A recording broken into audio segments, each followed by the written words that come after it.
a question I get all the time. What happens if we don't get better? What happens if people just keep making these erroneous assessments and agreeing with erroneous data and saying that, like, this is okay? Like, what happens? Well, I think, let me be honest, I think eventually black men going to realize it's turn on everybody. Because what the system is built on is black men not knowing that they live in a different life than everybody, including black women. Like I'm just telling you, like, they live in a life where they unemployed but expected to buy dates.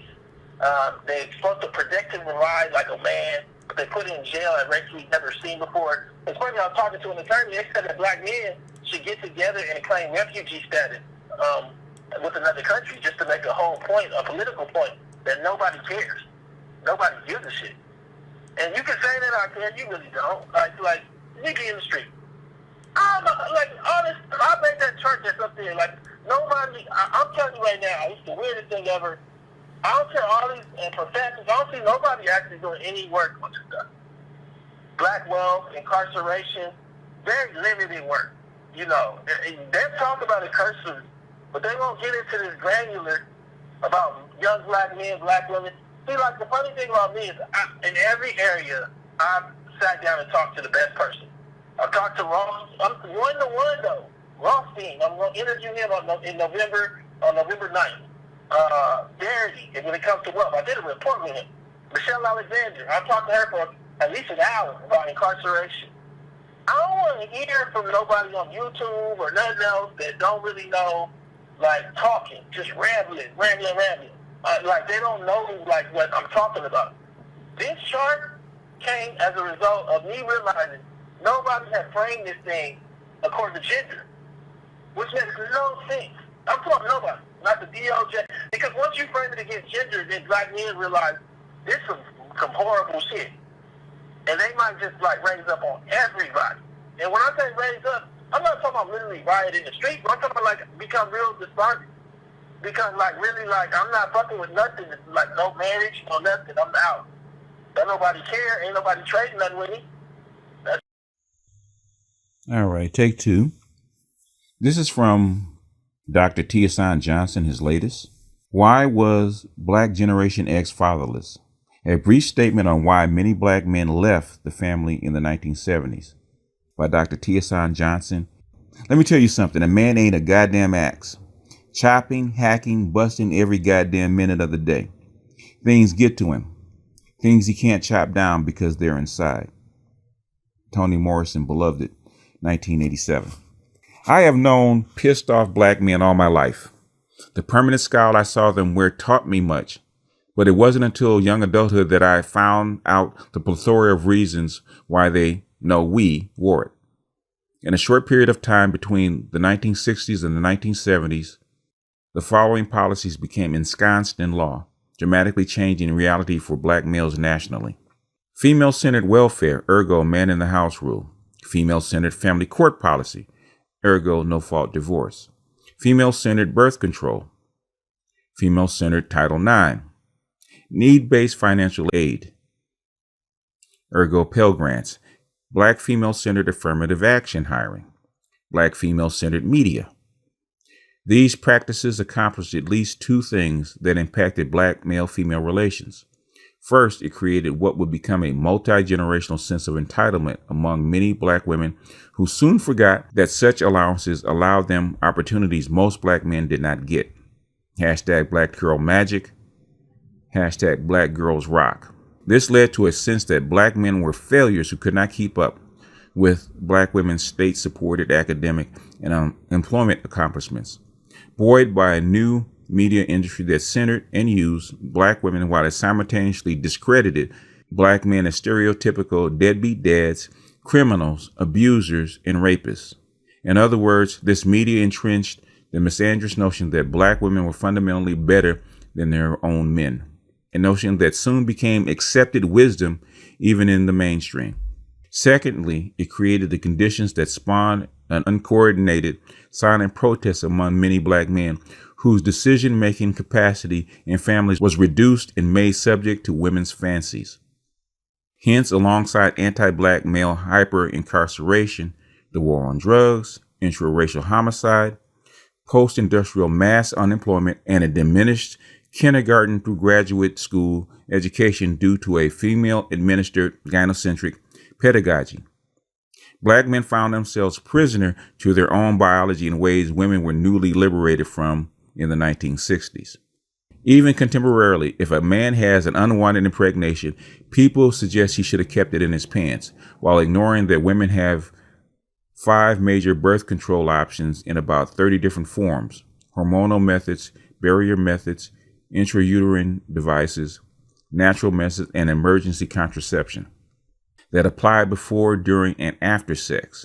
Isn't this strangely reminiscent of when people told women they should have kept their legs closed before the pill? Meanwhile, what do men have? Condoms, vasectomies, and abstinence. In 2018, you read that right. Especially after the sexual revolution, poor Black men found themselves prisoners to families they might not have even wanted, only to be described by women as deadbeats, especially by those they may not have wanted to become lifelong partners with. But how many have seen this for what it is, a silent protest? The new political climate demanded new relationship strategies for a relatively poor population of men. As many of these policies were designed for wealthier white men, not a population impoverished and blocked from wealth since slavery. Yet to many women, these practices were viewed as juvenile or fearful of commitment, but rarely as a response to a new social context that often proved devastating to Black men's quality of life. Besides, how do you tell a child that you never wanted them in the first place? The mother knew this before sex, and although still expected to be a father against his will, he had other dreams. Here, expectations that he step up, harken back to the era of men being coerced into marriages shotgun style. Yet as a grown man who has had women abort children I wanted, while others threatened pregnancies I did not want, meaning they wanted to have my baby whether I wanted one or not, damaging condoms, initiating sex while I slept, etc. I cannot help but ask, how might this scenario have played out differently had there been a male birth control pill the same time women got such options? While women were given sole reproductive control over production of family and men were removed from the decision-making process, remember my body, my choice? There was no financial abortion for men who did not want to be fathers. There was no such comparable birth control for men, thus leaving them vulnerable to both women and their own natural drive to inseminate, while liberating women from being subject to their biology and empowering her biological impulse to reproduce and nest, all while able to use the courts to garner male support even when against his will.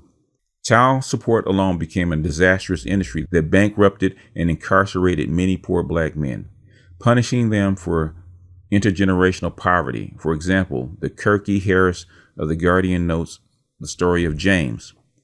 4 years ago, the state of Illinois suspended the driver's license of James, not his real name, for failing to fully meet his child support obligations, which he was not earning enough to pay. Now, unable to drive to work, he lost his full-time welding job. He found a lower paid job he could reach using Chicago's patchy suburban public transport system, which makes commuting difficult for people in some of the city's economically isolated and racially segregated communities. Today, James's wages are still insufficient to pay off his mounting arrears, so he remains barred from driving. Ironically, his lack of driving privileges makes it impossible for him to cast a net for a better paying job that will allow him to meet these payments.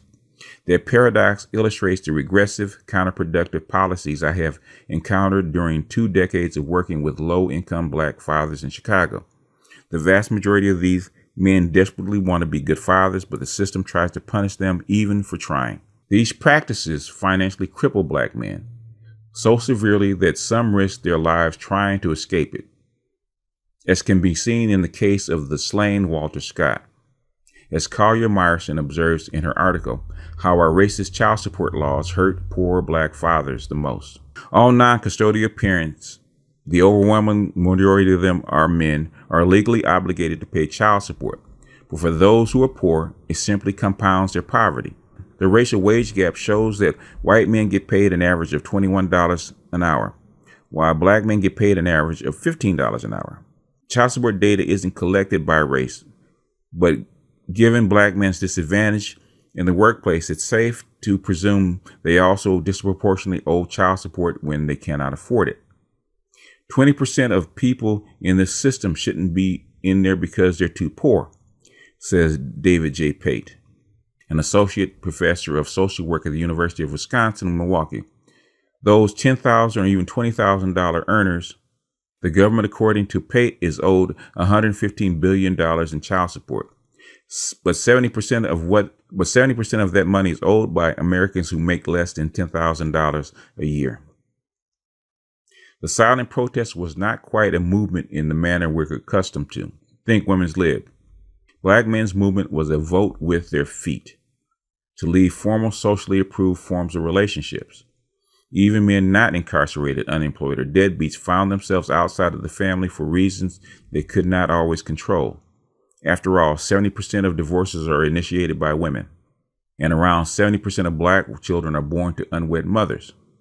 Black men are socially expected to meet unrealistic standards they often could not keep up with, while being made subject to a newly formed state-sanctioned female-based patriarchy, gynarchy, that allowed childbearing wives carte blanche powers to exact revenge-based financial ruin at will. Some women use other forms of state-sanctioned anger, keeping their children away from black fathers, while using family courts to secure resources. To be clear, I do not argue that this scenario was always the case, merely to say that there were few checks in place to prevent such acts of revenge from keeping fathers and children apart. And fathers getting custody of their mothers is still a relatively unheard of endeavor. Yet, despite such a shift in African Americanity, many men prove that black men were the most progressive fathers, lovers, and husbands. In fact, it could be argued that such changes only enhance black men's progressiveness regarding gender roles in relationships and families, because black men implicitly understood alienation and oppression. Furthermore, it could also be argued that since the 1970s, becoming a stepfather to a biological children of your partner became the very definition of being a good black man. As a child, this notion of good black man was so ingrained in me that I could never imagine being married to a woman that did not already have children. Nevertheless, German Lopez states in his article debunking the most pervasive myth about black fatherhood, Centers for Disease Control and Prevention data show that 71.5% of black non-Hispanic children in 2013 were born to unmarried women, compared with 29.3% of white non-Hispanic children. But as Josh Leves pointed out in his new book, All In, 2.5 million of 4.2 million black fathers, or about 59.5%, live with their children. Lev's numbers suggest that it's not true, as the CDC figures suggest that 71.5% of black dads are absent from their homes, but rather that many of them are simply unmarried. And when black fathers do live with their children, they're just as, if not more likely to be involved with their kids' everyday lives. Blow cited CDC data that showed black fathers are more likely than their white and Hispanic counterparts to feed, eat with, bathe, diaper, dress, play with, and read to their children on a daily basis. Still, while black men stayed with their families, left them, or became fathers to children that were not theirs, each was responding to and grappling with conditions structurally created, forcing them to start from precarious contexts to support black family. But what is my main point? Simple. Black men are human, and the most attacked and underdeveloped group in America. Yet despite this, they find ways to redemptively serve families despite being overlooked while doing so. And their protest was misframed as abandonment. But why assume that a population that was once the most married and now the least would be so arbitrarily? No one even considered why they were doing what they did, or that they may have had a logical reason. Not the mothers, the children, or the society. No one even ought to ask. Antonio Moore might best describe the alternative if people do not start to listen to black males. Yvette Carnell, what happens if we don't get better? What happens if people just keep making erroneous assessments and keep agreeing with erroneous data? and saying that this is okay, what happens? Antonio Moore, let me be honest. I think eventually black men are going to realize it and turn on everybody, because what the system is built on is black men not knowing that they live in a very different life than everybody, including black women. They're living a life where they're unemployed but expected to buy dates. They're supposed to protect and provide like a man. They're put in jail at rates we've never seen before. I was talking to an attorney. They said that black men should get together and claim refugee status with another country just to make a political point that nobody cares.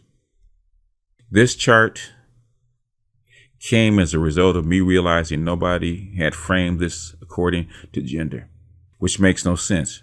Nobody, not even the DOJ, because once you frame it against gender, then black men realize that this is some horrible shit and that they might just raise up on everybody.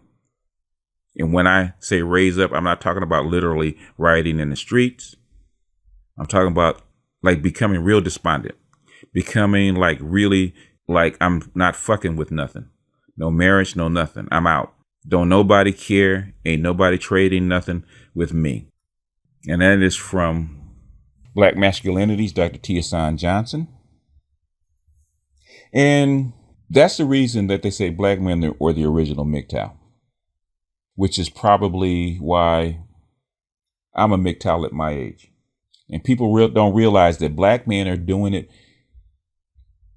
or doing things because they feel a sense of obligation.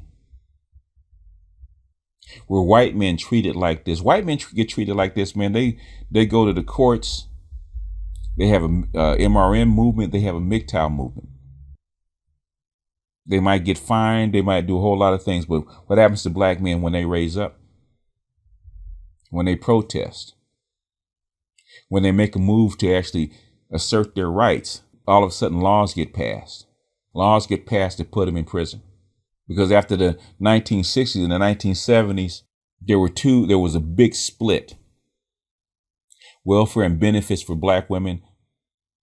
And the only welfare black men could get to get off the streets was prison. If you look at the stats, the average amount of benefits, housing, food stamps, welfare, assistance that a black woman gets is approximately about anywhere from $30,000 to $35,000 a year. If you look at what it costs to incarcerate a black man, it's about the same. It's about $30,000 to $35,000 a year. Why are those two numbers so similar? You could do the same thing for black men with the same money and give them better life, and you actually give them training and not cut them out of society. But unwanted black men go to prison. Unwanted black women get welfare. They have children because they're brood mares for the state. So this has become the black man's affirmative action. The jobs that they were supposed to get, they gave to white women. The help and benefits they were going to get, and they gave it to black women. So the movement was supposed to make black people equal with the white man. What did it do? The civil rights movement made white women equal to white men on the backs of black men. Black women got benefits and food for their children on the backs of black men, whether by child support or prison. For all the marching and all the work and all the fighting for rights from 1930 to 1970, for 40 years, what did black men get? They got hoodwinked by white society, and they got betrayed and stepped on by their own women. Because since slavery, a black woman's place in her head, and even the white woman's head, is next shoulder to shoulder working with a white woman in service of white men. It is still true today. Everything that Dr. Johnson just named, Dr. Johnson just named, there's charts that showed that in earnings divided by race, even though black men didn't make as nearly as much as white men, the order was white men, black men, white woman, black women. All the civil rights movement was change the order to white men, white women, and black men and black women are just about even. If you figure in the unemployment rate of black men, basically, the order is basically black women over us, because they always leave out the black men that aren't working and never factor in the black women to get welfare and benefits for having children. And like Dr. Johnson says, nobody cares. Why? Because cui bono, who benefits? And the thing is, what black men are getting tired of is black women lying. Black women know that they get benefits that men don't get. They know that. They've known it for 3 generations. I have never heard a mother or a father say to a black man, get your education so you don't have to depend on anybody. But I constantly hear black women told that on a daily basis. Like I always say, nobody cares about black boys. They send 1/3 of black boys to prison every year. They give them the worst schools, the worst education. They're discriminated against. They get kicked out and suspended more than any other race. Mexican immigrants have more rights than black men and black women and black males. They say black people are a permanent underclass, which I say bullshit. Black men are the permanent underclass and have been for 200 years. Even under the Mohawk Conference, they always plan to teach the women to read. They never wanted black men to read. They thought reading and education on black males or black men was a waste of time, and they still do. You have thousands of initiatives for black women. Black women hold leadership positions and political positions 6-1 over black men. Even though in the dominant society, it's the exact opposite. White men hold positions of power in government 5 or 6-1 over their white women. But black women always say that the black society is a patriarchy, even while they're dominating their families, even while they get all the benefits, even while they look down and spit upon that black man and say they're not worthy. And when we get frustrated and upset about how we're treated and we speak out, then all of a sudden we hate black women, which is untrue, because we still, let me say it, we still fuck with y'all. Because if this was any other group of men and their women betrayed them like this and treated them like this, they'd have been gone a long time ago. And now that a lot of these goodies are coming to the end and black women are starting to come back to the table and wanting to negotiate, everybody says, where do we start? During the peace talks, we need to start with this. We need to write up a history book. And when they come back to the table, we throw it at them. Read that first and then come back. Because all this has to be cleaned up. There has to be a redress of grievances. And in the next 3 to 4 years, black men are going to want a redress of grievances, which black women are afraid to face. The end of the gender war, the black gender war between black men and women. What do I want? A redress of grievances. We want reparations from black women, not just a dominant society.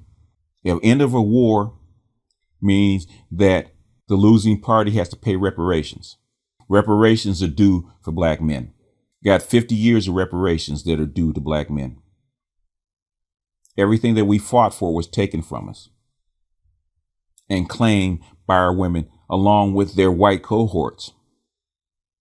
And then when stuff all goes to shit and a black family goes down, then they want to turn around and look at us like we did something. Like we want to be poor. We want to be arrested. We want to go to prison. We want to sell drugs. We want to walk down the streets where one black man is trying to kill another. And evidently black women want it too, because they do nothing to stop it. They do nothing to keep you out of jail. They do nothing to keep you in school.